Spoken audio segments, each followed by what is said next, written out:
अब चलो मेरी बात सुनो ध्यान से। उत्तराखंड के भूगोल की मेरी चौथी क्लास है आज यार। इसमें हम क्या समझने वाले भाई? आज समझने वाले उत्तराखंड की जलवायु। उत्तराखंड की जलवायु टॉपिक आज हमारा, ठीक, और आज ही खत्म हो जाने वाला है। आज उत्तराखंड की जलवायु के बारे में पढ़ेंगे, लेकिन इससे पहले कुछ छोटी छोटी टर्मिनोलॉजी समझाएंगे जो बहुत जरूरी हो।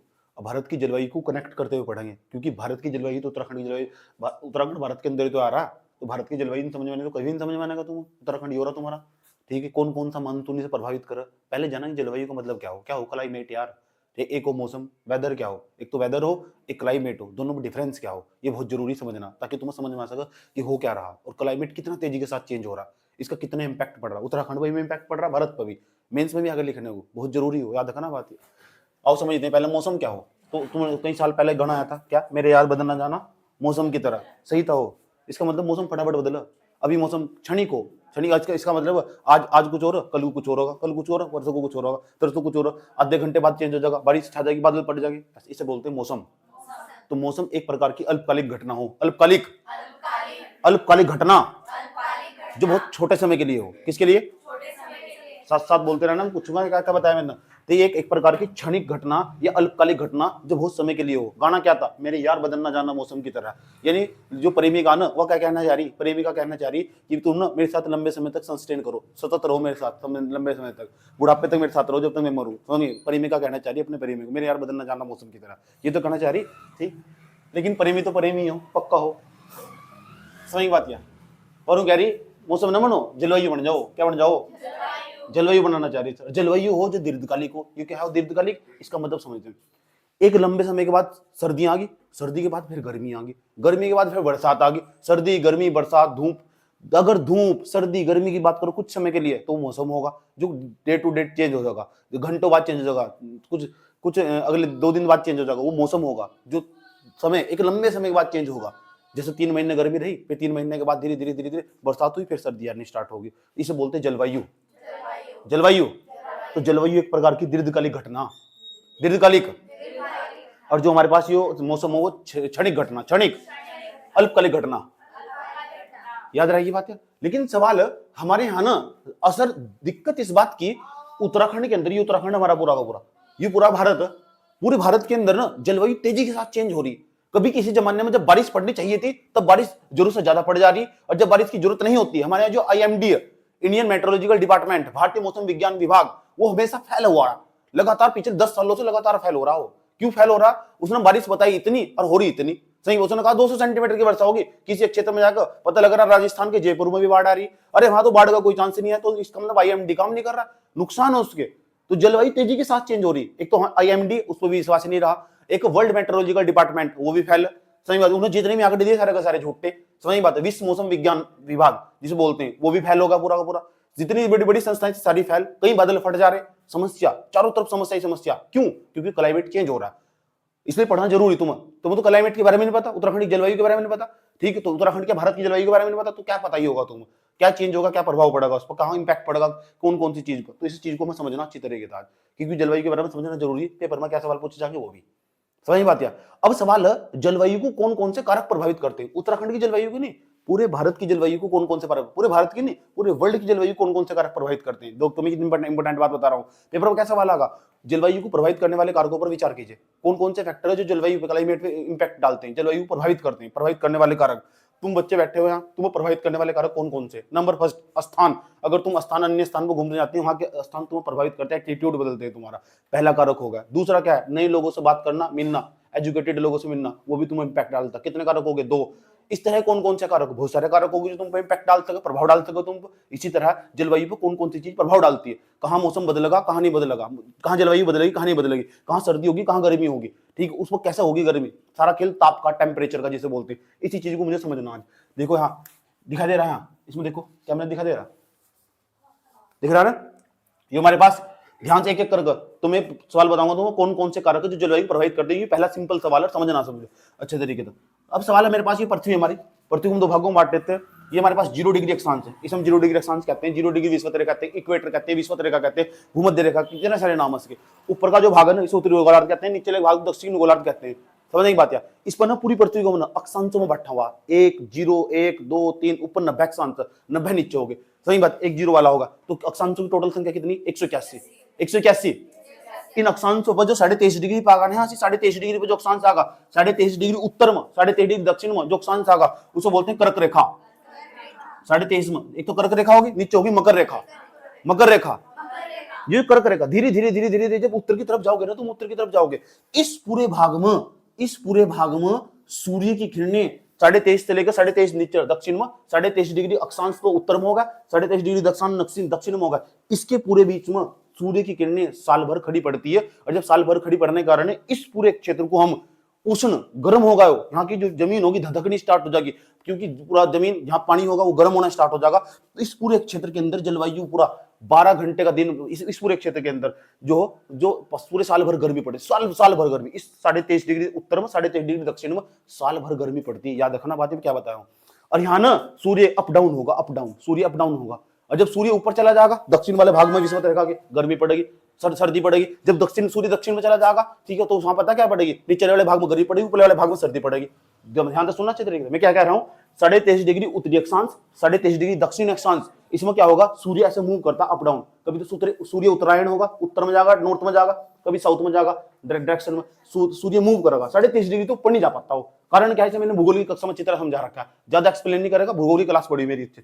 जो मैं बात बताऊं, बात समझ में क्या कह रहा हूं, क्या कहा मैंने कहा सूर्य ना उत्तरायण होगा, दक्षिणायन होगा, उत्तरायण होगा, दक्षिणायन होगा। जब आपके पास होगा 21 मार्च का समय, किस कब का, विषुवत रेखा, तो 21 जून तक, मार्च के बाद में मार्च अप्रैल मई जून, मार्च अप्रैल 21 मार्च तक का समय होगा आपके पास। 21 मार्च को सूर्य विषुवत रेखा पर होगा, विषुवत रेखा पर। जब विषुवत रेखा होगा 21 मार्च के बाद धीरे धीरे धीरे ऊपर जाएगा 21 जून तक सूर्य कर्क रेखा होगा 21 जून तक। और 21 जून या कर्क रेखा भारत के बिल्कुल बीचों बीच से होगा गुजरा। समझ नहीं बात है, यह कर्क रेखा भारत के बिल्कुल बीचों बीच से गुजरा। यही तुम सवाल पढ़ते, कर्क रेखा भारत के 8 राज्यों से गुजरा। और इसका मतलब पता क्या हो, इसका मतलब 21 जून को सबसे ज्यादा गर्मी पड़ रही होगी भारत में। यस, पूरे भारत में सबसे ज्यादा गर्मी पड़ती है 21 जून को। कर्क रेखा बिल्कुल इसके बीच बीच से होकर गुजरेगी यहाँ से। समझ नहीं बात है। तो कर्क रेखा के नीचे का जो क्षेत्र होगा ना, बहुत गर्म क्षेत्र होगा, और वो परमानेंट ही गर्म रहेगा लगभग। समझ बात है। कभी कभी ठंडा होगा, ये भी जानेंगे कब कब ठंडा होगा। जब सूर्य दक्षिण में चला जाएगा, तो सूर्य उत्तर में जाने पर, सूर्य के दक्षिण में जाने से क्या करता, फर्क पड़ता, किस पर फर्क पड़ता, जलवायु पर। मौसम बदल जाता, 3 महीने के लिए गर्मी हो जाती, 3 महीने के लिए सर्दी हो जाएगी, बरसात भी होगी इसी दौरान। ये समझना मुझे अच्छी तरह। दोबारा फिर से मैं क्या कह रहा हूँ, मैं समझाना चाह रहा हूँ तुम्हें कौन कौन से फैक्टर, कारक, ठीक है, जो प्रभावित करते हैं। जैसे जैसे हम सूर्य से उत्तर की तरफ जाते हैं, उत्तर की तरफ, यहाँ विषुवत रेखा, तो उत्तर की तरफ जाते हैं तो ठंड बढ़ने लगती है।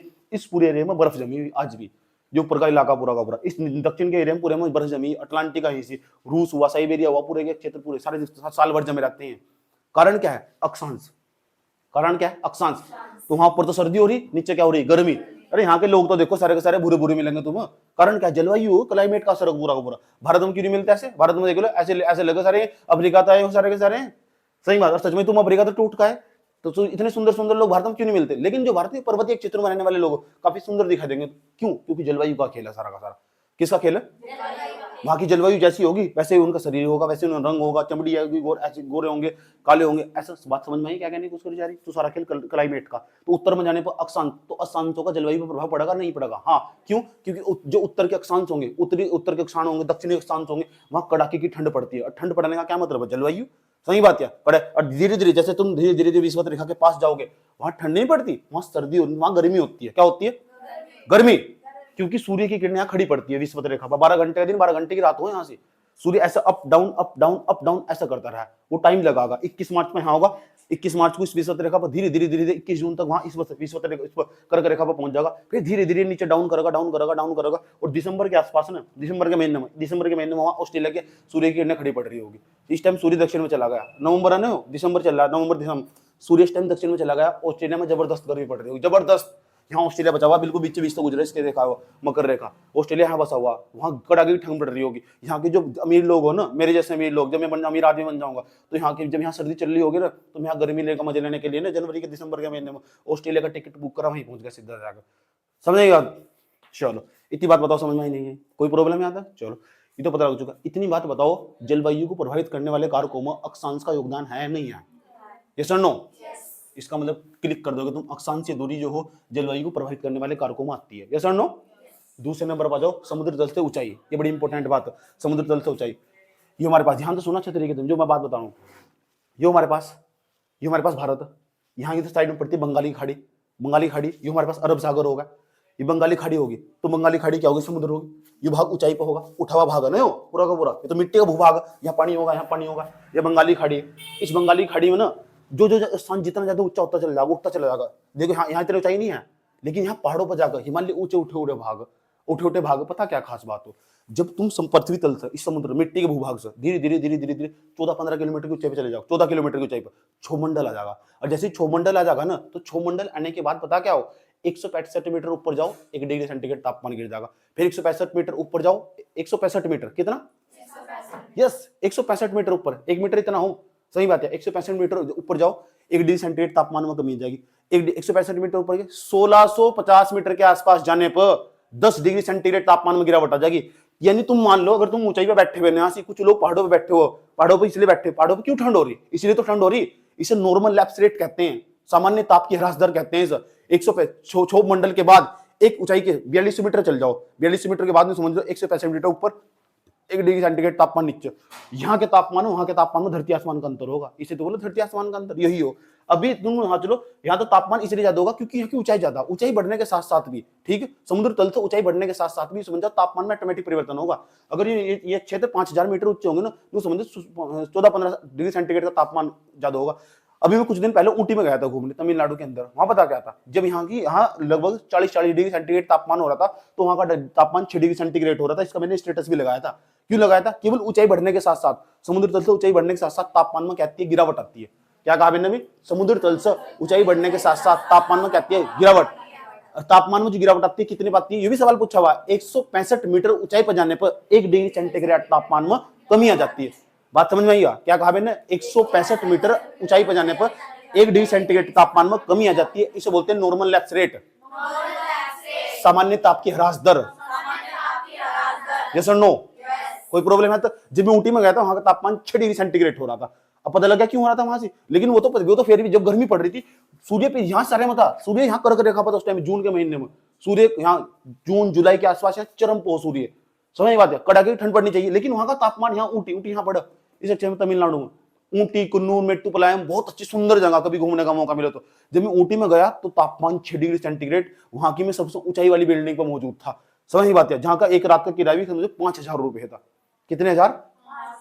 तो मैं वहां बैठा हुआ था उसके कमरे के अंदर, तब मैं लैपटॉप चला रहा था। कभी तुमने मेरी तस्वीर देखी ही होगी, समझ नहीं बात है। अब सोच लो तुम इस पूरे इलाके में कभी जाने का मौका मिला, अपने बीवी बच्चों के साथ घूमने जाइए, हाँ ऊटी के अंदर बहुत सुंदर जगह, सही बात है। जो मेरे बाद में फोटो आवा ना, वो तो 1 या 2-3 फोटो आवा, हर एक तरह नहीं है, धोखे तो कहीं घूमने गए, जीपीएस के पीछे भी सारे के सारे फोटो स्टेटस पर रखे। अरे बेवकूफ आदमी, कोई फोटो रखने के हो कोई नहीं, इसे बोल रहा है वो तहजीब, तमीज बोल रहा है, कौन सी चीज लगानी कौन सी नहीं लगानी स्टेटस पर। खाना खाओगे वो भी स्टेटस पर लगा दोगे। देखो आज मैं यहाँ पे आई हूं, हमारे घर के बाहर नाली चल रही है, क्या है, बात मत करो। पहले यू बताओ, समुद्र तल से ऊंचाई बढ़ने के साथ साथ ये बताओ मुझे, समुद्र तल से ऊंचाई बढ़ने के साथ साथ जो तापमान में परिवर्तन होगा नहीं होगा? तापमान में परिवर्तन होगा तो समुद्र का तापमान कम होगा, क्यों? क्योंकि वो नीचे गहराई में हो, सही। और ऊंचाई बढ़ने के साथ साथ तापमान में क्या होगा? गिरावट। कितनी आगे गिरावट? 165 मीटर ऊंचाई जाने पर 1 डिग्री सेंटीग्रेड तापमान में कमी आ जाती है। इसे ही सामान्य ताप की ह्रास दर कहते हैं, नॉर्मल लैप्स रेट। बात पता लग जाएगा, तापमान गर्मी में इतना ऊंचाई पे, क्योंकि स्थान ऊंचाई पर सच में, और ऊंचाई पे होगा धीरे धीरे कोडाई कनाल नाम सुना है? कोडाई कनाल, नीलगिरी, वहीं जाता मैं, नीलगिरी मैंने ऑयल भी लगाया था। आदिवासी हेयर ऑयल का नाम सुना तुमने? वहां तक भी गया मैं, सब देखने गया। तमिलनाडु, केरल, कर्नाटक सब घूमा वहां। यस और नो? चलो यहाँ तो सर जी समझ में आएगा। 2 पॉइंट समझ में आए, अक्षांश से दूरी और समुद्र तल से ऊंचाई बढ़ने के साथ साथ क्या जलवायु पर प्रभाव पड़ता? आप कहोगे यस हाँ पड़ता। आपने बहुत सारे उदाहरण भी दिए, आपने एग्जाम्पल देकर वेरीफाई भी कर दिया, आप ऊटी में घूमने गए थे, समझ बात या तो इसलिए उदाहरण दिया हो। समुद्र तल से दूरी, यस समुद्र तल से दूरी। अरे एक बात बताओ जरा, कोई भूभाग अगर समुद्र तल से दूर होगा, कोई भूभाग और समुद्र तल से दूर होगा, ये मिट्टी का भूभाग, यहाँ पानी होगा, समुद्र की क्या खास बात हो? समुद्र जल्दी गर्म होंगे, जो स्थल वे समुद्र ना देर से गर्म होते हैं, देर से ठंडे होते हैं। स्थल जो जल्दी गर्म होंगे, जल्दी ठंडे हो जाएंगे, ये स्थल नहीं है। और ये क्या है? समुद्र होगा हमारे पास, तो इसका भी फर्क पड़ता है, याद रखना बात है। मैंने क्या कहा? समुद्र तट से दूरी। अगर यहाँ इस क्षेत्र में समुद्र तट से काफी दूर है, ठीक, और यहाँ तो यहाँ की जलवायु बिल्कुल ठीक ठाक असर पड़ेगा नहीं पड़ेगा यहाँ से? यहाँ के लोग बहुत ठंडी ठंडी हवा का महसूस करेंगे, तो इसका भी फर्क पड़ेगा। याद रखना बात है, मौसम यहाँ अलग होगा, वहाँ अलग होगा, यहाँ बिल्कुल अलग हो, यहाँ अलग हो, यहाँ तो बिल्कुल एक जैसा मौसम रहेगा। इस इलाके में जितने भी देश, जितने भी राज्य बसे होंगे, इस एरिया में एक जैसा मौसम रहेगा, लेकिन यहाँ के मौसम में काफी अंतर होगा, क्योंकि ये क्षेत्र ना समुद्र तल से काफी दूर है। याद रहेगी बात है। तो समुद्र तट से दूरी भी यूं समझ जाओ एक बहुत बड़ा महत्वपूर्ण कारक है, जो जलवायु पे इंपैक्ट डालती है, प्रभाव डालती है। अब स्थानीय पवनें, जो लोकल पवनें चलती है, ये भी प्रभाव डालती है। यस, ऐसा मैं क्यों कह रहा हूँ, ध्यान से समझो। ये पूरा का पूरा हिमालय 2500 किलोमीटर की लंबाई में फैला हुआ हिमालय, 2500 किलोमीटर की लंबाई में फैला हुआ हिमालय, नंगा पर्वत से लेकर नामचा पर्वत चोटी तक, इस पूरे एरिया में, या इस पूरे एरिया में हिमालय में ऊपर से पवनें आगे, उत्तरी पूर्वी मानसूनी पवनें बोल रहा हूँ ना, उत्तरी पूर्वी मानसूनी पवनें, वे पता लेके आगे, क्या पता क्या लेके आगे, बहुत सारा जल लेगा वो, लेकिन रास्ते में पड़ जाए हिमालय, सारी वर्षा उधर ही कर दो, इधर कुछ घंटा भी फर्क नहीं पड़ता उनका जाएगा। बस ये उत्तरी पूर्वी जो मानसूनी पवनें हो, साइबेरिया का क्षेत्र था, रूस के क्षेत्र था, जहाँ पेट्रोल डीजल के भंडार भी पाए जाए, वहाँ साइबेरिया के क्षेत्र पर बहुत खनिजों की दृष्टि से संपन्न क्षेत्र हो, रूस के अंदर बहुत ज्यादा मात्रा में खनिज पाए जाए, उस क्षेत्र तो बहुत ठंडा, ठंडी ठंडी पवनें आ गई, वो लेकर आ गई, बर्फ की छोटे छोटे कण भी लेकर आ गई। उसके बाद क्या होगी, इस पहाड़ से टकरा गई, इधर ही वर्षा कर देगी, बस यहाँ थोड़ी थोड़ी, यहाँ को आकर, यहाँ को, यहाँ को, यहाँ को आकर, इस तमिलनाडु वाले भाग पर वर्षा करो। इसलिए सर्दियों में तमिलनाडु, तो यहाँ सर्दियों में तमिलनाडु वाले इलाके पर वर्षा हो, सर्दियों में। ये कई बार प्रश्न पूछा जा कि सर्दियों में कहाँ वर्षा हो, उत्तरी पूर्वी मानसून के कारण, ये उत्तर, ये पूर्व, इधर उत्तर, ये पूर्व, तो यहाँ तो जो वर्षा आ रही है ना, इधर तो यहाँ तो जो पानी आ रहा है, पानी जा रहा है ना धीरे धीरे, यहाँ तमिलनाडु में सर्दियों में वर्षा करो, लाकर बात समझेगी बात। ये जो स्थानीय पवनें, ये इधर ही वर्षा कर दी। अगर ये पर्वत ना होता है, यहाँ पूरे में वर्षा ना होती। अगर ये पूरा का पूरा हिमालय पर्वत ना होता है, यहाँ पूरे में वर्षा होती नहीं होती। इसका मतलब स्थानीय जो पवनें हो ना, जो स्थानीय पवनें हो, वे भी जलवायु पे इंपैक्ट डालती है, प्रभाव डालती है, जिसके कारण ये पूरा का पूरा इलाका सूखा ही रहेगा। कारण क्या है, कारण ये वर्षा उस साइड होगी, सारी साइड चाइना में। और भी कारक, हाँ, और भी बहुत सारे कारक हो सके जो जलवायु पे इंपैक्ट डालते हैं। इस यूनियन 4-5 कारकों में समेट दिया। पेपर में सवाल आगा, निम्नलिखित में से कौन सा कारक है जलवायु पर प्रभाव डालता है, चुपचाप सब पट्टी लगा दियो, आंख बंद करो, समझ आई। तो बहुत सारे कारक हो सके, बहुत सारे फैक्टर हो सके, समझ में भी आ गया और समझा भी दिया मैंने तुम्हें क्या क्या मतलब पता लग चुका है, क्योंकि बहुत सारे कारक हो सके, और भी बहुत सारे ताप कटिबंधीय क्षेत्र भी हो सके, बहुत सारे कारक हो सके जो जलवायु पर इंपैक्ट डालते हैं। कल को नया कारक आ जाएगा, निकल ला नीना अनिना निकल आ जाएगा, समझ नहीं बात, जो जलवायु पर इंपैक्ट डालता, इसी चीज को मैं समझना। तो चलो सर जी, तो बात हमको पता लग चुका। और ये मैंने उत्तराखंड की जलवायु नहीं करी, भारत की जलवायु नहीं, पूरी दुनिया की जलवायु की बात करी है। समझ में आई बात है। उदाहरण मैंने भारत के दिए और उत्तराखंड के कंटेक्स्ट में दिए उदाहरण, समझ आई बात है जो मैं कह रहा हूं। तो जलवायु को अगर पेपर में सवाल आया, उत्तराखंड जलवायु को, उत्तराखंड की जलवायु को प्रभावित करने वाले कारक कौन थे, आंसर सभी। क्या आंसर है, चुपचाप आंख बंद करके लगा दी जाएगा। अच्छा, यहां तक भी मौसम पता लग चुका, जलवायु पता लग चुका, it is clear, it is clear. Uttarakhand की जलवायु को बांट लेते हैं। अच्छा, इससे बहुत बड़ा मतभेद रहा हमेशा लेकर, उत्तराखंड की जलवायु कैसी है। उत्तराखंड की जलवायु समशीतोष्णीय है, उष्णकटिबंधीय है, या फिर यूं भी कहते हैं कुछ लोग शीत कटिबंधीय है उत्तराखंड की जलवायु। उत्तराखंड यहाँ से ना, ठीक है। तो पहले ध्यान से समझो, मैंने पृथ्वी का मैप बनाया, हाँ सर पृथ्वी का मैप तो बनाया। उत्तराखंड की जलवायु को लेकर हमेशा मतभेद रहा कि शीतोष्ण कटिबंधीय, शीत कटिबंधीय। तो जो मैं बताऊंगा ध्यान से सुनना, वही टिक लगाना। पेपर में सवाल आएगा तो किस चीज पर टिक लगाना और कौन सा मान्य होगा। सही बात है, अलग अलग किताब, अलग अलग इंसान अलग अलग आगे बताकर चले जाएगा। नहीं, जो मैं बताऊंगा ध्यान से सुनना अच्छे तरीके से। ये पृथ्वी हमारी, पृथ्वी पहले ये बात सारा काम छोड़ यार, ये बताओ उत्तराखंड की जलवायु को तो हार्ड मांगे। पहले ये बताओ रात और दिन क्यों होंगे, रात और दिन क्यों होंगे। वर्ल्ड जियोग्राफी में पढ़ाया मैंने ना, वर्ल्ड जियोग्राफी में मैंने पढ़ाया पृथ्वी ना ऐसे घूमती है पश्चिम से पूर्व की तरफ, ऐसा करके। ये हमारे पास ये पश्चिम होगा, ये क्या होगा, पूर्व होगा, ऐसा करके पश्चिम से पूर्व की तरफ ऐसा करके घूमती है, घूमती है। यहाँ क्या होगा, सूर्य होगा। सूर्य 12 घंटे बाद जो भाग यहाँ अगर सूर्य होगा, इस क्षेत्र में सूर्य होगा, तो इसके पृथ्वी के पीछे का जो क्षेत्र होगा वहां तो बिल्कुल अंधेरा होगा, क्योंकि सूर्य का प्रकाश इधर इधर होगा। तो ये 12 घंटे बाद ये स्थान घूम कर यहाँ जाएगा।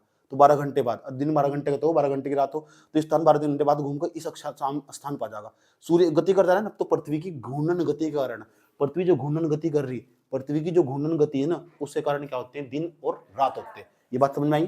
पृथ्वी कैसे घूमती है, पश्चिम से पूर्व की तरफ। पृथ्वी कैसे घूमती है, पृथ्वी दो प्रकार की गति करती है, एक तो अपने अक्ष पर खुद ही घूमती चली जा रही, और एक घूमते घूमते सूर्य के चारों ओर चक्कर लगा रही। तो पृथ्वी की घूर्णन गति के कारण क्या होते हैं, दिन रात, दिन रात, रोटेशनल मोशन के कारण सही में क्या होते हैं, दिन और रात होती है। याद रखिए बात, रोटेशनल मोशन के कारण, रोटेशनल मोशन के कारण, पृथ्वी की घूर्णन गति के कारण। अब पृथ्वी दूसरी गति कौन सी करती है, सूर्य के चारों ओर गति करती है, परिक्रमा लगाती है, उसको परिक्रमण गति करती है, या परिभ्रमण गति कहते हैं, परिभ्रमण। सूर्य के चारों ओर चक्कर लगाती रहती है जो पृथ्वी। पृथ्वी कितने प्रकार की गति करती है, दो प्रकार की। एक तो सूर्य के चारों ओर चक्कर लगा के आगे, एक खुद के अक्ष पर घूमती चली जाएगी। समझ में आई बात है? पृथ्वी की रफ्तार 1657 किलोमीटर प्रति घंटा, इतनी रफ्तार है। एरोप्लेन, दो एरोप्लेन जितनी तेज चलेंगे उनकी स्पीड को जोड़ दो, उससे भी तेज गति से घूम रही, जहां बैठे हुए तुम, आकार बड़ा होने के कारण दिखाई नहीं दे रही तुम। समझ में आई बात? है इतनी तेज घूम रही पृथ्वी, यस और नो? और उसके दौरान क्या हो रहा है? उसके कारण ये हो रहा है रात और दिन में परिवर्तित हो रहे, क्योंकि जो सूर्य था, सूर्य चक्कर लगा रहा नहीं लगा रहा है, सूर्य स्थिर। अब मान लिया गया सूर्य स्थिर, सभी इसके चारों चक्कर लगा रहे, सूर्य गैलेक्सी के चक्कर लगा रहा है। सही बात है? बात बताओ, समझ में आई नहीं आई? कोई प्रॉब्लम यहाँ तक? बात समझ में आई? चलो, सूर्य का पृथ्वी पता लगा कैसे घूमती है? पश्चिम से कहां? पूर्व की तरफ। पश्चिम से कौन? पृथ्वी। याद आ गई बात है? चलो, अब उत्तराखंड की जलवायु की बात कर लेते हैं। अरे उत्तराखंड की जलवायु की बात करने में जो साइंटिस्ट, वैज्ञानिक, उन्होंने क्या करा, उत्तराखंड की जलवायु पर जब वे अध्ययन कर रहे थे, उत्तराखंड के जलवायु पर अध्ययन कर रहे थे, तो उत्तराखंड की जलवायु को उन्होंने तीन भागों में बांट लिया। तो यहाँ तुम्हें दिखाई देगी, तुम्हें ग्रीष्म ऋतु भी दिखाई देगी, वर्षा ऋतु भी दिखाई देगी, शीत ऋतु भी दिखाई देगी। उससे पहले मैं बात करना चाहता हूँ कुछ और। इससे पहले तीनों चीज हमारे यहाँ गर्मी भी आओ, हाँ सर आती है, सर वर्षा भी हुआ हमारे यहाँ, हाँ सर ठंड भी आती है, हाँ सर आती है। सवाल यूं नहीं है, सवाल ये हो, उत्तराखंड यहाँ स्थित, ये बीच कर्क रेखा बिल्कुल बीच बीच से गुजर रही है, ठीक, बीच बीच 8 राज्यों से गुजर रही है, इस तरह को गुजार लिया, 8 राज्यों से गुजर रही, और कर्क रेखा के जो नीचे का भाग और मकर रेखा के बीचों बीच का भाग, इस पूरे क्षेत्र को हम उष्णकटिबंधीय क्षेत्र कहते हैं। क्या कहते हैं? बताओ इसके, तो यहां तक का जो क्षेत्र है उष्णकटिबंधीय क्षेत्र में आता। उष्ण का मतलब वो गर्म, कटिबंधीय, तो किस कटिबंधीय अक्षांश हो ना पूरा का पूरा, ये कटिबंधीय क्षेत्र, कटिबंधीय क्षेत्र, उष्ण कटिबंधीय क्षेत्र, ये उष्ण कटिबंधीय क्षेत्र होगा हमारा। अच्छा, समझ होगा? तो जो उत्तर उष्ण कटिबंधीय क्षेत्र होगा, इसके पर शीत कटिबंधीय क्षेत्र, उसके बाद शीतोष्ण कटिबंधीय क्षेत्र। कुछ साइंटिस्टों का मानना ये हो, जो उत्तराखंड वो ना शीत कटिबंधीय क्षेत्र में हुआ, तो शीत कटिबंधीय क्षेत्र में तो सर्दी पड़नी चाहिए, तो फिर यहाँ गर्मी क्या हो रही है, यहाँ गर्मी क्या कर रही, फिर यहाँ नहीं समझ में आया? तुम सवाल नहीं समझ आया? कुछ साइंटिस्टों का मानना है ये तो कर्क रेखा, उत्तराखंड तो हमारा, उत्तराखंड तो कर्क रेखा तो ऊपर आ रहा, अगर कर्क रेखा तो जो चीज ऊपर आ गई शीतोष्ण कटिबंधीय क्षेत्र होगा, शीत कटिबंधीय क्षेत्र होगा। देखो पहले तो 23.5 से नीचे, 23.5 से नीचे जो होगा वो होगा उष्ण कटिबंधीय क्षेत्र, 23.5 के बाद चले जाओगे तो होगा शीतोष्ण कटिबंधीय क्षेत्र, फिर आगा शीत कटिबंधीय क्षेत्र, पहले शीतोष्ण कटिबंधीय आगा, फिर शीत कटिबंधीय आगा। कुछ का कहना है शीतोष्ण कटिबंधीय क्षेत्र में हुआ, मेरा कहना नहीं। क्यों? इसका मैं रीजन देता हूं तुम्हें, नहीं है क्योंकि पेपर में सवाल नहीं पूछने का, क्योंकि जहां डिस्प्यूट हो, विवाद हो, खुद ही नहीं पूछता। सही बात है, वो कितना बड़ा महान विद्वान है जो उसको खुद ही पता होगा, फिर रिसर्च करके बैठा होगा इसके ऊपर। वो बात समझ में आई? बात है, दोबारा फिर समझ लो। अब देखो आता क्या है, ये उत्तराखंड, हाँ सर उत्तराखंड, पर तो यहाँ ना गर्मी भी हो रही, सर्दी भी हो रही, सब चीजें आंतर समशीतोष्णीय। क्या है?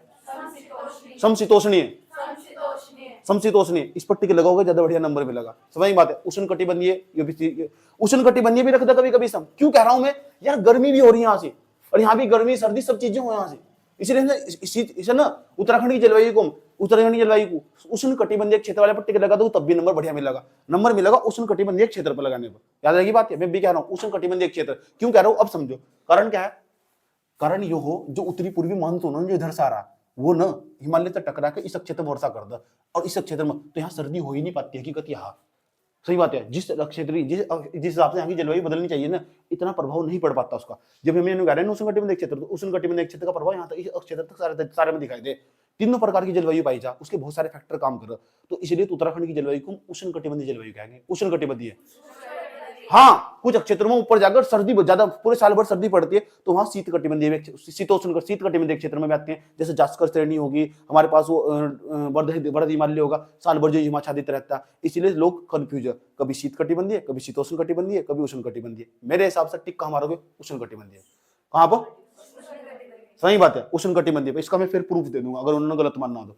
पेपर में टिक नहीं मानते क्या जाकर, अगर प्रूफ, तो मैं इसका प्रूफ दे दूंगा तुम्हें कि मैं ऐसा क्यों कह रहा हूं।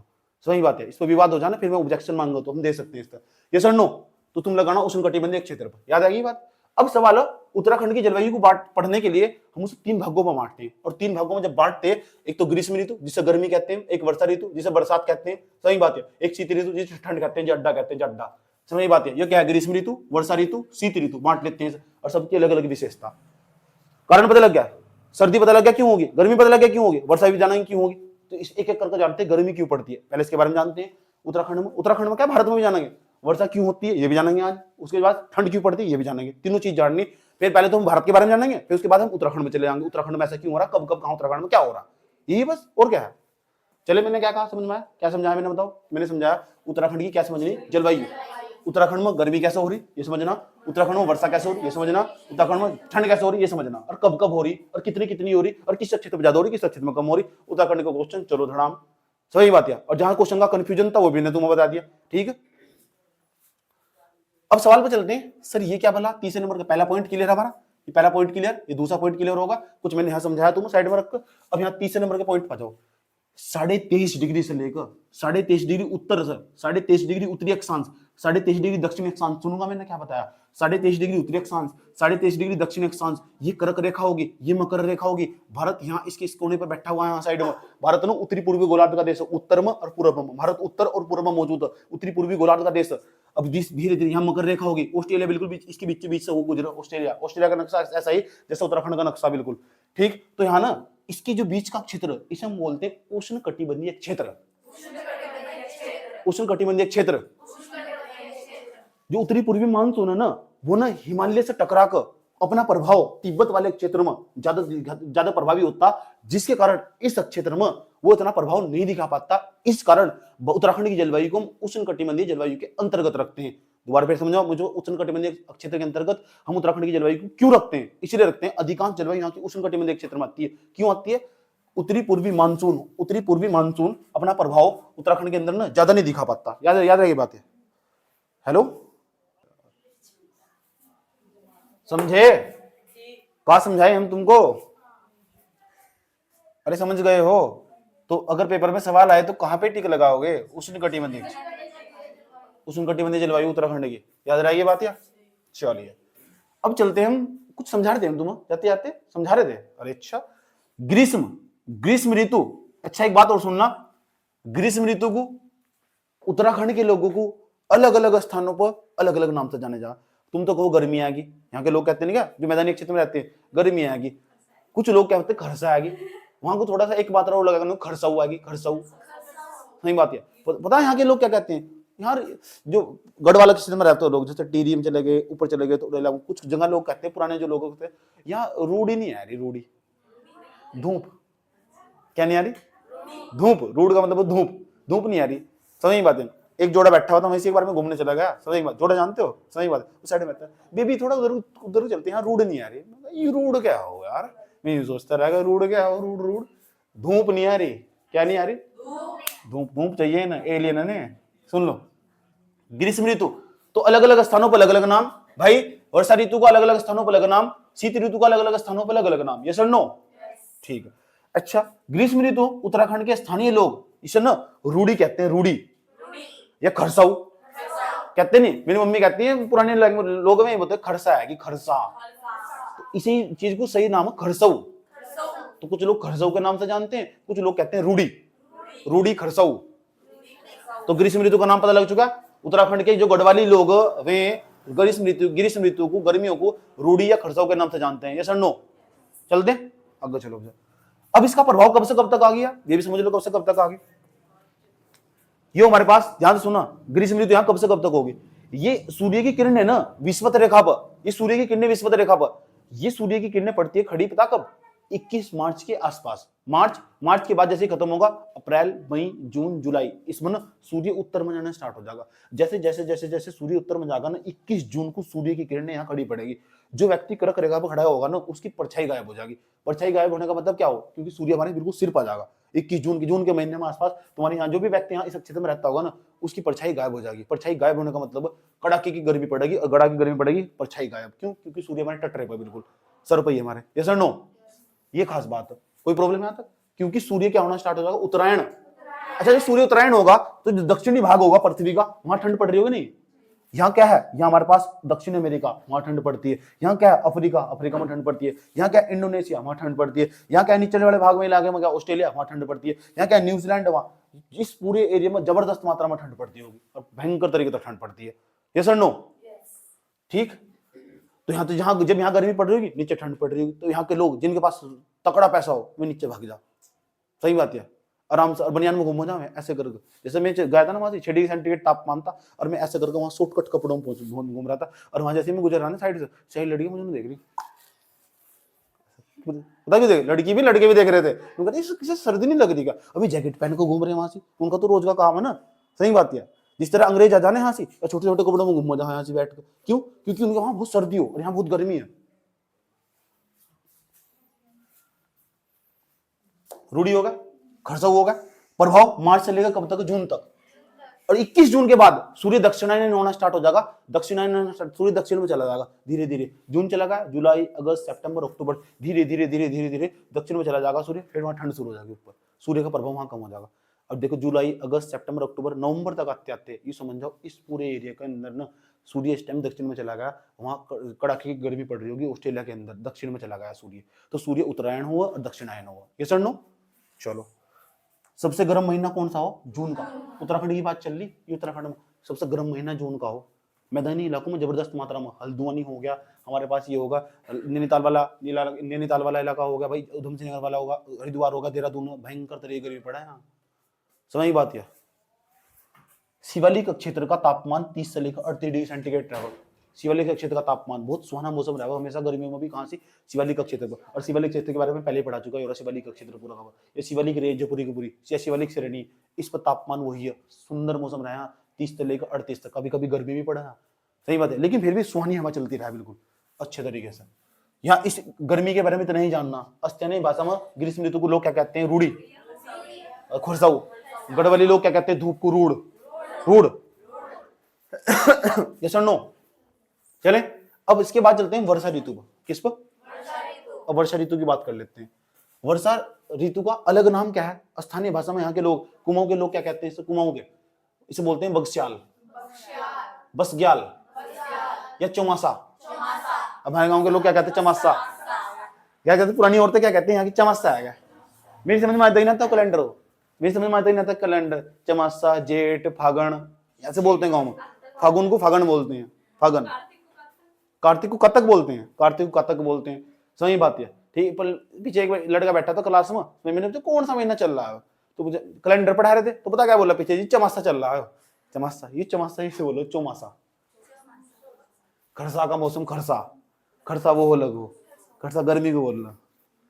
ये बस ग्याल, ये प्रभाव कब तक? जून से लेकर अक्टूबर तक वर्षा ऋतु। जून में, जुलाई में, अगस्त, सितंबर, अक्टूबर तक वर्षा होगी।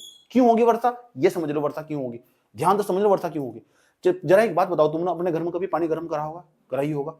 जब पानी गर्म कराओगे उसकी प्लेट उतार देगी बर्तन की, उसमें से भाप से निकलती ऊपर दिखाई देगी। क्या होगा? गर्म करने पर पानी को, वाष्पन को प्रोड़ना स्टार्ट हो जाएगा। समझ बात है। अगर मैं उस पानी को ऐसा, उस पानी के चारों तरफ जो भाप जा रही थी उसके तरफ ऐसे पंखे हवा कर दूं, वह भाप उधर नहीं भाग जाएगी, या तो इधर जाएगी या इधर जाएगी। अगर मैं उस ऐसे हवा मार दूं, इधर पंखा चला दूं, वह भाप इधर नहीं चली जाएगी। ऐसे ही बिल्कुल सेम धरती के साथ हो। जब जिस स्थान पर गर्मियां पड़ा ना, यहाँ गर्मी पड़ रही है इस क्षेत्र में, यहाँ पानी पानी पूरा का पूरा, या इधर ये बंगाली खाड़ी, इधर तो हमारा अरब सागर होगा, इधर बंगाली खाड़ी होगा, नीचे हिंद महासागर होगा। इधर तो अरब सागर होगा, इधर बंगाली खाड़ी होगा, नीचे हिंद महासागर होगा। पानी पानी चारों तरफ। तो यहाँ की जो जमीन है ना गर्मियों में, जून के महीने की बात चल रही, जून के महीने में यहाँ की जमीन धधकनी स्टार्ट हो जाएगी। पानी वाष्पन को ऊपर उड़ेगा। जब पानी वाष्पन को ऊपर उड़ेगा ना, तो साइड से पवनी चल पड़ती है, और ये पवनी चल पड़ती है, उस पानी के अंदर होती है नमी, और वो जो नमी होगी ना, इस क्षेत्र में जाकर धीरे धीरे जहां जहां पहाड़ मिलेगा उससे टकरा कर उससे कई सौ किलोमीटर, 100, 150, 200 किलोमीटर तक के क्षेत्र में वर्षा करेगा। ये जो बादल था उसे हम पानी को बादल बोलते हैं। वो ना जो पानी वाष्पन को ऊपर उड़ा, वो बादल का रूप ले लेता, उसके अंदर ना नमी होती है जबरदस्त मात्रा में। और जैसे जैसे वो नमी ना वायु के कारण, पवनों के कारण, हवाओं के कारण, ठीक, कोरियोलिस बल के कारण, समझ बात है, वो धीरे धीरे आगे की ओर बढ़ती है, इस क्षेत्र की ओर, इस क्षेत्र की ओर बढ़ती है। और जब इस क्षेत्र की ओर बढ़ती है तो जहां पहाड़ होगा, पर्वत होगा, उससे टकराकर कई सौ किलोमीटर के क्षेत्र में वर्षा करती है, कई सौ किलोमीटर के क्षेत्र में। ये हो वर्षा का कारण। वर्षा इसलिए होती है। बात समझ में आई मैं क्या कह रहा हूँ? दोबारा फिर समझा दूंगा, ठीक है। यहाँ नीचे अरब सागर होगा, यहाँ नीचे बंगाली खाड़ी होगी। नीचे मैंने उदाहरण दिया, मैंने कहा तुम अपने घर में पानी गर्म करते हो? हाँ सर करते हैं। बर्तन पानी गर्म करा? हाँ सर करा। उसके बाद इस साइड से हवा पानी वाष्पन को प्रोड़ जाएगा, जितना पानी रखा था उतना नहीं मिलने का। जब भी तो देखा नहर का पानी कम हो जा, तालाब का पानी कम हो जाएगा, तुमको आसपास देखो नहर जितनी थी इतनी नहीं दिखाई देनी, पानी वाष्पन को प्रोड़ेगा गर्मियों में। मान लो नहर इतने भी चल रही थी, पहले कोई भी नहर हो तुम्हारे आसपास इतने भी चल रही थी, अगले दिन सुबह उठ देखो कितना पानी गायब उसमें गर्मी में। सही बात है। उस स्थान से नीचे आज बह रही हुआ, कारण क्या है? पानी वाष्पन को प्रोड़ जा, वेपराइजेशन हो जा, वाष्पीकरण हो जा पानी का। फिर पता क्या हो, जो हवाएं है उस बादल का रूप लेकर धीरे धीरे धीरे ऊपर की ओर चलती है, पहाड़ों को टकराकर, और काफी कई सौ किलोमीटर के क्षेत्र में वर्षा करती है। ये हो वर्षा का कारण। एक कारण पता लग चुका, वर्षा पता लग चुका, ठीक। तो जैसे जैसे ऊपर हवाएं चलने पड़ेगी ना, बादल चल पड़ेंगे, उसमें जो नमी होगी, और नमी होगी ना उसे कहेंगे मानसून आ गया, मानसून। उसमें बारिश होगी तो मानसून बोल लेंगे, मानसून। बारिश, उसमें अगर बारिश करेगा तो मानसून। सबसे पहली बार उत्तर भारत के अंदर अगर कहीं मानसून पहुंचता, ये भी पेपर में सवाल पूछा जा, इस मालाबार तट पर, केरल पर, ये जो मानसून अरब सागर की खाड़ी से उठने वाला जो मानसून सबसे पहले बार, ये तो बाद में एक्टिव हो, ये पहले एक्टिव हो जा। अरब सागर की खाड़ी से उठने वाला मानसून सबसे पहले मालाबार तट पर वर्षा करता। मालाबार तट पर, केरल यहाँ पड़ा ना, मालाबार तट पर, यहाँ मालाबार तट पूरा का पूरा। बहुत पूजा पाठ करने वाले लोग रहे हैं इस पूरे क्षेत्र में, जहां नौका करने वाले हो, आगे पीछे नौका करने वाले लोग, ये मालाबार तट पूरा का पूरा इस पूरे क्षेत्र में सबसे पहले वर्षा हो पूरे भारत में। सही बात, पूरे भारत में अगर कहीं वर्षा हो ना, ये देखो नीचे हमारे पास, नीचे दक्षिण होगा, ये हमारे पास पश्चिम होगा, इधर इधर हमारे पास पूर्व होगा। तो जो चीज इधर से निकल कर चली आ रही है ना, इधर से ऐसा करके जा रही, उसे बोल लेंगे दक्षिण पश्चिम आ रही। देखो तो दक्षिण होगा, इधर क्या होगा पश्चिम। तो यहाँ तक जो मानसून उठा है ना, यानी जो हवाएं उठ रही पानी लेकर, उसे बोल लेंगे मानसून। हवाएं जो उठ रही, क्या लेकर उठ रही, पानी लेकर उठ रही, जो हवाएं अगर चल पड़ी उसे बोल देंगे मानसून। पानी है उसके पास, पहाड़ से टकरा कर उस क्षेत्र में वर्षा कर देगा, उसे मानसून बोल लेंगे। और वो मानसून सबसे पहले है केरल में वर्षा करेगा, और धीरे धीरे टाइम बढ़ता जाएगा, 8 10 दिन लगेगा, धीरे धीरे करके इस क्षेत्र में पहुंच जाएगा, जहां भी उसे पहाड़ी मिलेंगे भी टकरा कर वर्षा कर देगा। धीरे वो जो मानसून धीरे धीरे आगे बढ़ेगा, यहाँ अरावली पर्वत, कुछ रास्ते में अरावली पर्वत टकरा के यहाँ वर्षा कर देगा धीरे धीरे, और जहां वहां तक पहुंचेगा ना, वहां तक पहुंचेगा उस क्षेत्र तो उत्तराखंड तो जाते जाते ये जो मानसून है, दक्षिणी पश्चिमी मानसून या अरब सागर की खाड़ी से उठने वाला मानसून, या तो दक्षिणी पश्चिमी मानसून को या अरब सागर की खाड़ी से उठने वाला मानसून को, इस पूरे क्षेत्र में जब तक वहां तक पहुंचेगा उत्तराखंड तक कमजोर पड़ चुका होगा। वो उत्तराखंड के अंदर अपना इतना प्रभाव नहीं दिखा पाता। क्यों? क्योंकि अरावली पर्वत टकरा कर धीरे धीरे कमजोर पड़ना स्टार्ट हो जा, उसकी सारी नमी ने पहले टकरा कर यहाँ विंध्याचल पर्वत टकरागा, यहाँ अरावली पर्वत टकरागा। ये अरावली पर्वत तो राजस्थान के अंदर पाया जा, पूरी दुनिया की सबसे प्राचीनतम पर्वत श्रृंखला है, पूरी दुनिया की सबसे पुरानी पर्वत श्रृंखला है ये नवीनता। अब धीरे धीरे कट चुकी पूरी की पूरी खराब हो चुकी है, इसका अस्तित्व खत्म हो रहा है, मिट्टी भरू भरी चुकी इसके अंदर। इसकी सबसे ऊंची चोटी पता कौन सी? इसकी गुरु शिखर, अरावली पर्वत की सबसे ऊंची चोटी गुरु शिखर, राजस्थान के अंदर पड़ती है अरावली पर्वत रेंज। दिल्ली के मंजरू टीला तक पाई जा, दिल्ली के अंदर मंजरू टीला पड़, जहां लाल किला वाला क्षेत्र पूरा का पूरा, जहां सेंट्रल विस्टा प्रोजेक्ट बना ना, वहां तक इसका क्षेत्र पूरा का पूरा। और इसकी ऊंचाई ना धीरे धीरे घटती जाती है, धीरे धीरे इसका पता लगा प्लेट नीचे धस रही, इसके ये पूरा क्षेत्र है इसके नीचे धस रहा है जाकर, जब तो हिमालय बना पूरा का पूरा।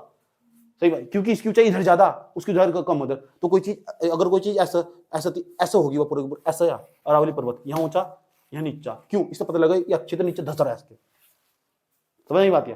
कारण पता क्या हो, जब तक मानसून, दक्षिणी पश्चिमी मानसून जब तक धीरे धीरे इस क्षेत्र तक पहुंचेगा, अपनी नमी को खो चुका होगा, वो कमजोर पड़ चुका होगा। जैसे कहेंगे मानसून के पास, मानसून तो है केवल हवाएं और तूफान के रूप में अगर यहाँ बढ़ता हुआ दिखाई देगा। हवाएं चलेगी बहुत तेज क्षेत्र में, तो जून के महीने में आता होते, जून के आसपास आते, बहुत भयंकर जून के महीने में आते मैदानी क्षेत्रों में हवाएं चलती दिखाई देगी। लेकिन क्या होगा, जो पहाड़ों से सिर्फ हवाएं टकरागी, तो वे क्या हवाएं कर रही, शिवालिक क्षेत्र में वहां पर्यटकों के लिए आकर्षण का केंद्र बनेगी बस।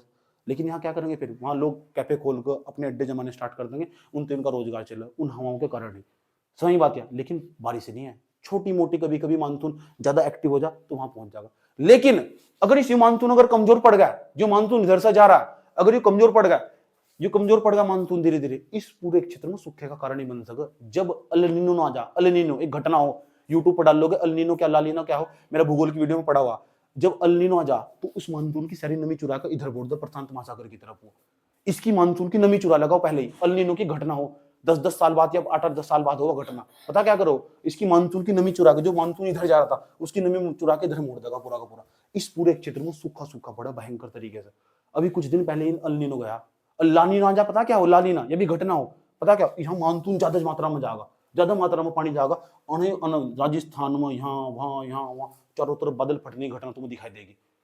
पढ़ाई वही हो जो समझ पैदा करती हो, फैक्ट तो कोई भी याद कर लेगा। समझ में आई बात है?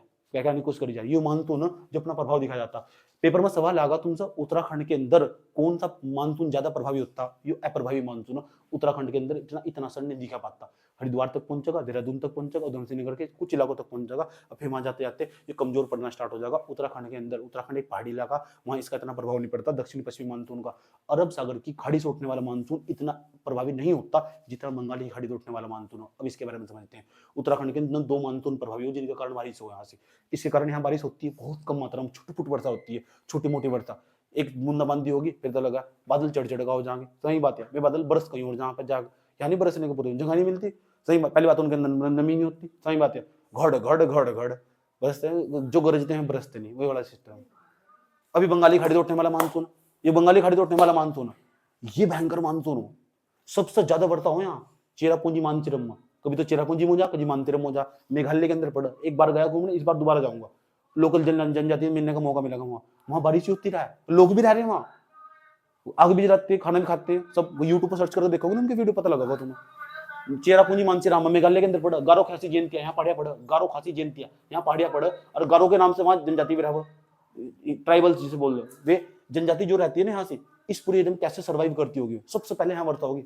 बंगाली खाड़ी तो उठने वाले जो मानसून है ना, मानसून पता लग गया ना क्या हो, ऐसी हवाएं हो जिसके अंदर नमी हो, और वे ना कोरियोलिस बल के कारण, ये पवनों के कारण आगे को चल पड़ती है और बादल का रूप लेती है, और धीरे धीरे धीरे यहाँ पहाड़ पर टकरा के सबसे ज्यादा वर्षा होती है। अब भी यहाँ वर्षा हो रही होगी, सही बात है, मेघालय में भी वर्षा हो रही होगी। और ये मानसून पता क्या करेगा, यहाँ तो रास्ते में हिमालय आ गया, हिमालय आ गया, आगे जा नहीं सकता वो मानसून।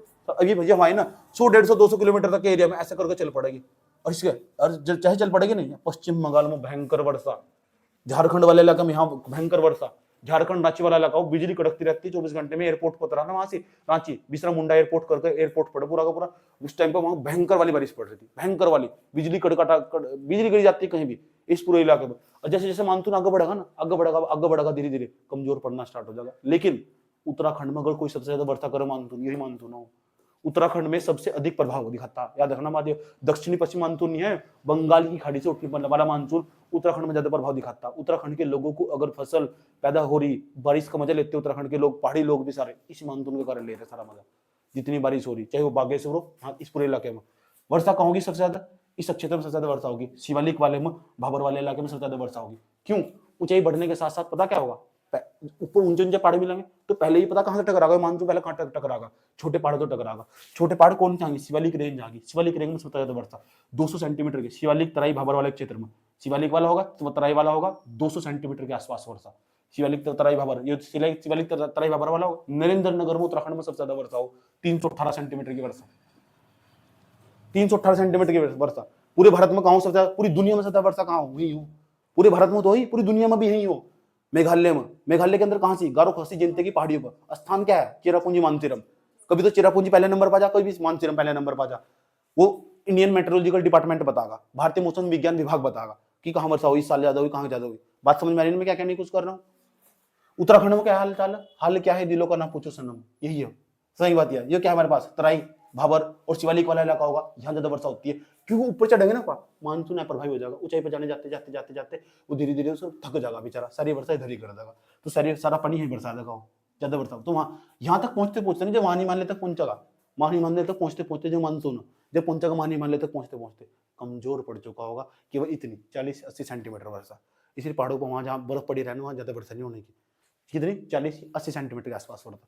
देखो यहाँ से लघु हिमालय पर 80 से 120 सेंटीमीटर के आसपास पड़ता, ज्यादा वर्षा होगी यहाँ तराई या शिवालिक हिमालय के आसपास। सबसे ज्यादा उत्तराखंड में वर्षा कहाँ हो, नरेंद्र नगर में, नरेंद्र नगर याद रही बात है। हमने 3 स्टेशन बना रखे उत्तराखंड में मापने के वर्षा को, पता तुम कहां से है कैसे मापी जाए वर्षा। अच्छा 318 सेंटीमीटर का मतलब क्या हो, 318 सेंटीमीटर वर्षा इसका क्या मतलब हो, 200 सेंटीमीटर वर्षा इसका क्या मतलब हो, इतनी बड़ी बड़ी बूंद पड़ी मुझे एक बात बताओ, चलो ये नहीं पता था मुझे, ये बस रट्टा मारो तुम हम कह रहे हैं राज्य की अगर औसतन वर्षा पूछो, औसतन एवरेज निकाल लेने, ना ज्यादा ना कम, उसके बीच का कोई आंकड़ा निकाल लो ताकि इसे सेटिस्फाई कर सके। पेपर में सवाल ही पूछा जा, उत्तराखंड की जो औसतन वर्षा हो 150 से लेकर 200 के बीच में, 160 भी हो सकता है, 70 भी हो सकता है, 180 हो सकता है, 190 हो सकता है।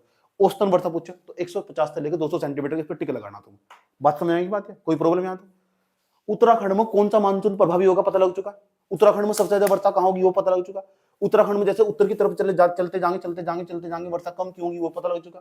ये नहीं पता कि 40 सेंटीमीटर का क्या मतलब हो, इतनी वर्षा क्यों हो रही, 100 सेंटीमीटर की 100 वर्षा क्यों हो रही, क्या मतलब नहीं पता। तुम टैब में दिखाता हूँ, देखो कैसा होगा। दोस्तों अक्सर आप न्यूज़पेपर या टीवी में ये पढ़ते या सुनते होंगे कि आज भारत ये के शहर में इतने मिलीमीटर बारिश सुन लो हुई। पहले, और ये सुनकर आपके मन में ये सवाल उठता होगा कि अरे चल बारिश आगे को चल मापा यार। कैसे जाता है। दोस्तों बारिश को मापने के लिए रेनगॉन या वर्षा मापन यंत्र का इस्तेमाल किया जाता है और इस यंत्र को खुले और ऊंचे स्थानों पर लगाया जाता है।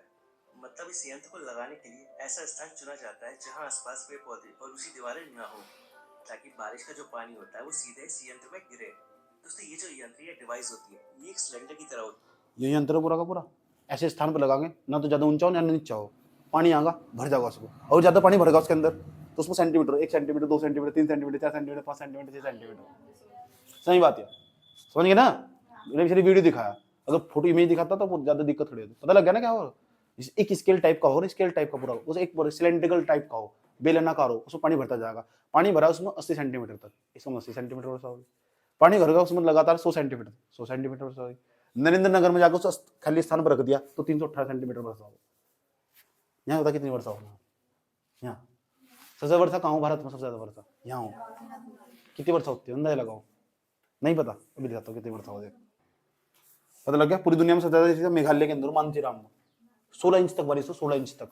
ये एक बार की बारिश हुआ है, फिर बार-बार की बारिश हुआ है। हर बार की वहां बारिश पड़ती रहे, वहां तो बारिश पड़ती रहे, वो तो ऐसा स्थान है। चलो बात ना करो, पता लग चुका?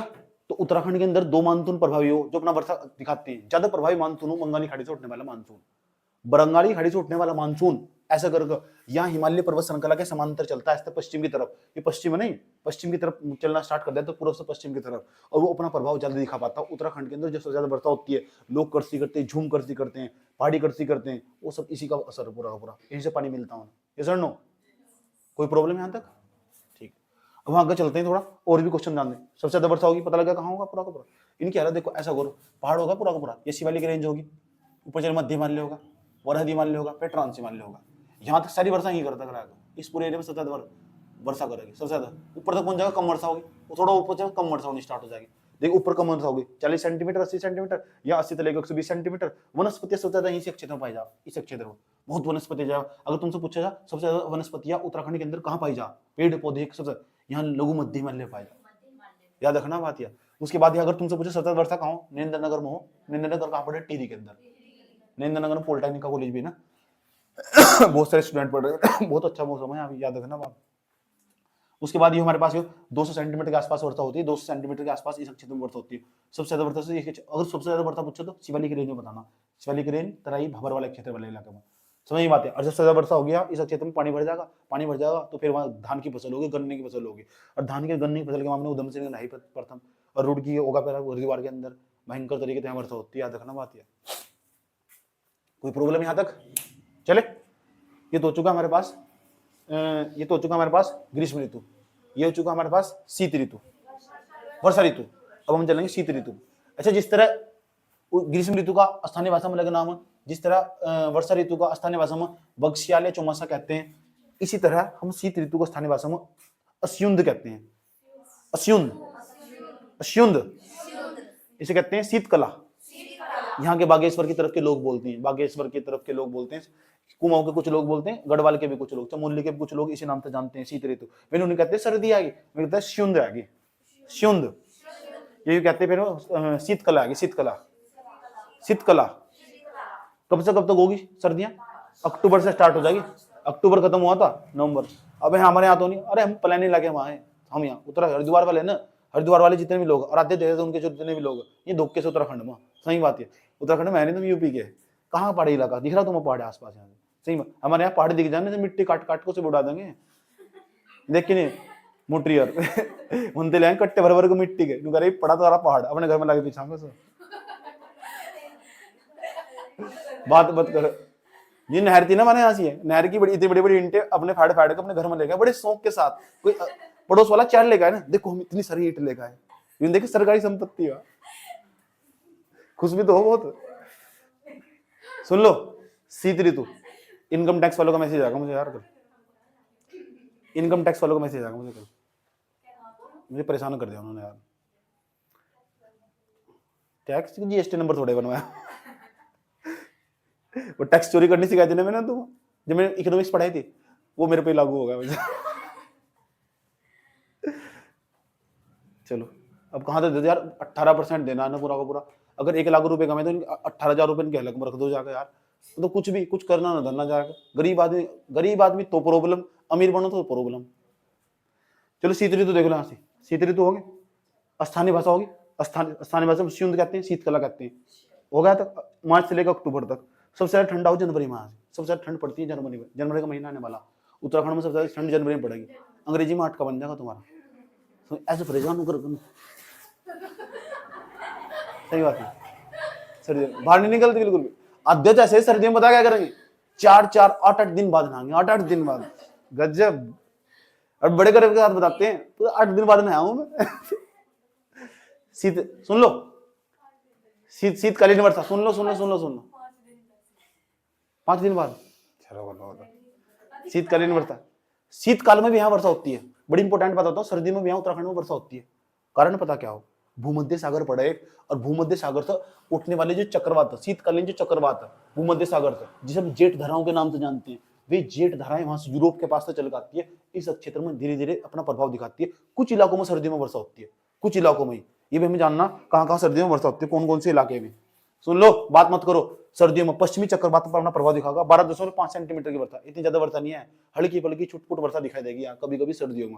आइए ना समझाओ, जो हमारे पास ये पश्चिमी चक्रवात के कारण वर्षा हो रही है, और पश्चिमी चक्रवात पता कहाँ था, वर्ल्ड का मैप चेक करोगे, वहां जाकर भूमध्य सागर देखोगे, मेडिटेरियन सी देखोगे, वहां तो उठ के चक्रवात आया, और वो चक्रवात धीरे धीरे यहाँ तक पहुंचते यहाँ, वैसे तो यहाँ जम्मू कश्मीर में सर्दियों में जम्मू 2 जगह वर्षा हो पूरे भारत में, एक तो जम्मू कश्मीर वर्षा होगी, एक फिर यहाँ वाले, वो जो जम्मू कश्मीर वर्षा होगी हिमाचल प्रदेश, धीरे धीरे उसका छोटा छोटा प्रभाव यहाँ भी दिखेगा, उत्तराखंड पर भी, उत्तराखंड के कुछ इलाकों में। वे कौन से इलाके आओ जाओ समझते हैं।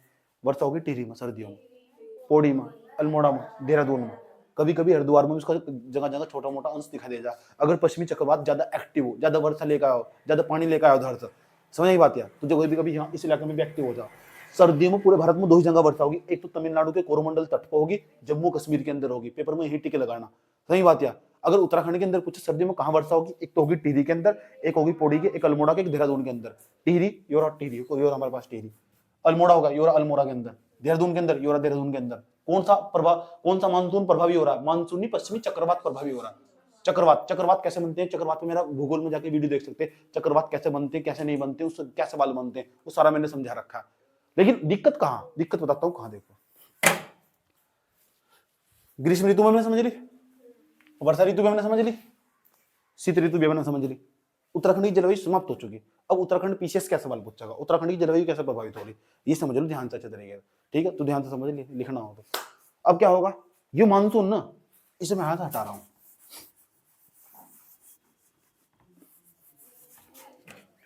ये मानसून है, यहाँ नीचे हिंद महासागर पड़ा, यहाँ 0 डिग्री अक्षांश, और ये हमारे पास 8 डिग्री चैनल पर स्थित है, 8 डिग्री चैनल पर, यह बात बताई थी मैंने तुम्हें, 8 डिग्री चैनल पर, ये 28-31 पावर, 28 पर आ गया यहाँ से, फिर 31 पर खत्म होना, किस पर 28-31 पावर ही बता था मैंने, 28 पर 31 पर, 0 1 2 3 4 5 6 7 8, 8 पाती, ये जगह 8 पे यहाँ से, ध्यान से सुनना मैं क्या बता रहा हूँ।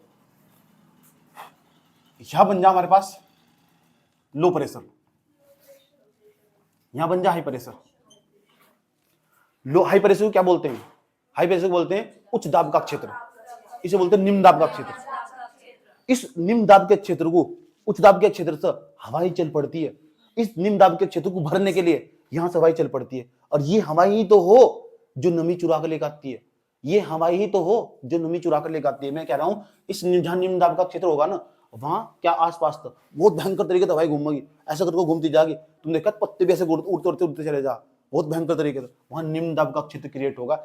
इस निम्न दाब के क्षेत्र को भरने के लिए इस क्षेत्र से हवाएं चल पड़ती है, और ये हवाएं कभी कभी यहाँ से नमी चुरा लेती है, और नमी चुराती धीरे धीरे आगे बढ़ती है, पहला मालाबार तट पर, फिर यहाँ ये पूरा का पूरा वेस्टर्न घाट, इसे हम पश्चिमी घाट पर्वत बोल रहे, बहुत सुंदर सहदरी भी बोल रहे, पश्चिमी घाट पर्वत। यहाँ जो हमारे पास गुजरात से लेकर यहाँ केरल तक फैला हुआ है पश्चिमी घाट पर्वत, ये सही बात, इस पूरे एरिया में पश्चिमी घाट पर्वत बोलेगी, तो पश्चिमी घाट के कुछ भागों में वर्षा करेगी, ये मानसून धीरे धीरे नमी होगी, यहाँ तक पहुंचते पहुंचते कमजोर हो जाएगा, इतना कमजोर हो जाएगा हवाई, इसके पास वो वर्षा ही खत्म हो चुकी, तो फिर वहां क्या करेगा, वे हवाई जो चल पड़ेगी वे हवाई तूफान का रूप ले लेगी। इस पूरे इलाके में पश्चिमी भाग में पंजाब, हिमाचल प्रदेश, उत्तराखंड के मैदानी इलाके और यूपी के कुछ इलाकों में जाकर भयंकर तरीके तो उधड़ बजाती है, किसी की टीन उड़ रही, किसी के पल्ले उड़ रहे, किसी का ये, किसी का वो, क्यों, क्योंकि यहाँ निम्न दाब का क्षेत्र होगा था, कारण बता दो। अगर हाँ ठीक ठाक तरीके से ये भी यहाँ वर्षा करते इस पूरे इलाके में जाकर, इसका प्रभाव यहाँ तक पहुंचते पहुंचते जो बंगाली खाड़ी से उठने वाला मानसून है, ये भी पीछे से आ रहा है, यहाँ से, यहाँ भी पीछे हिंद महासागर के आसपास था, ये भी कमजोर पड़ जाएगा। क्यों कमजोर पड़ जाएगा, वो समझो कमजोर क्यों पड़ जाएगा। यही बात मैंने ना अल्नीना में लानीना में समझाई, एक तो अल्नीनो की घटना, एक और लानीना की घटना। जब अल्नीनो की घटना होगी, भारत में पहुंचने वाला मानसून, चाहे वो अरब सागर की खाड़ी से उठने वाला मानसून हो या बंगाली खाड़ी से उठने वाला मानसून हो, वो कमजोर पड़ जाएगा और उसके पास ना नमी कम होगी। क्यों, क्योंकि अल्नीनो के कारण पता क्या होगा, जो मानसून इधर जा रहा था, इधर जा रहा था, जो मानसून इधर जा रहा था, जो मानसून इधर जा रहा था, अल्नीनो के कारण बता रहा हूँ, दो घटनाओं एक अल्नीनो, तो वो मानसून इधर ट्रांसफर हो जाएगा, ऐसे ट्रांसफर हो जाएगा, ऐसे इधर चला जाएगा इंडोनेशिया की तरफ, साइड में पार करते हुए इधर पहुंच जाएगा प्रशांत महासागर की तरफ, ऐसे पहुंच जाएगा। अब जो मानसून इधर जाना चाहिए था वो किधर जा रहा है, इधर जा रहा है अल्नीनो के कारण। तो अल्नीनो का प्रभाव दिखाई देगा कि इस पूरे इलाके में, पूरे भारत में सूखा पड़ेगा। तो उत्तराखंड में भी पूरे क्षेत्र में सारी की सारी झील सूख जाती है, राजस्थान में बहुत कुछ सूखा अल्नीनो के कारण, सारे में सूखा सूखा पड़ जाता है। अल्नीनो की घटना हो 5-10 साल में एक बार होगा, कभी भी हो सके, किसी को बता कर नहीं होती। समझ ये बात है, अल्नीनो को लालिनो को समझना चाहिए। यूट्यूब पर वीडियो पढ़ा हुआ 55-56 वीडियो पढ़े हो, उसके अंदर जाकर समझो, वहां और अच्छा समझ में आएगा लालिनो क्या हो, अल्नीना क्या हो। ठीक, उसके कारण इस पर प्रभाव पड़ता है, इम्पैक्ट पड़ता है। यहाँ एक तो वो सारी झील सूख जाएगी, नदियां सूख जाएगी, तालाब सूख जाएंगे, और यहाँ का जीवन अस्त व्यस्त हो जाएगा। उत्तराखंड के लोग बहुत बेकार पागल हो जा उस टाइम पर, अगर अल्नीनो सूखा पड़ जा, सही बात, उनकी खेती बर्बाद हो जा पूरा का पूरा अल्नीनो के कारण। तो पूरा चारों तरफ एग्रीकल्चर पे फर्क पड़ेगा, हर सेक्टर पर इम्पैक्ट पड़ेगा। जितने भी सेक्टर, जितने भी क्षेत्र हैं, सब प्रभावित होंगे।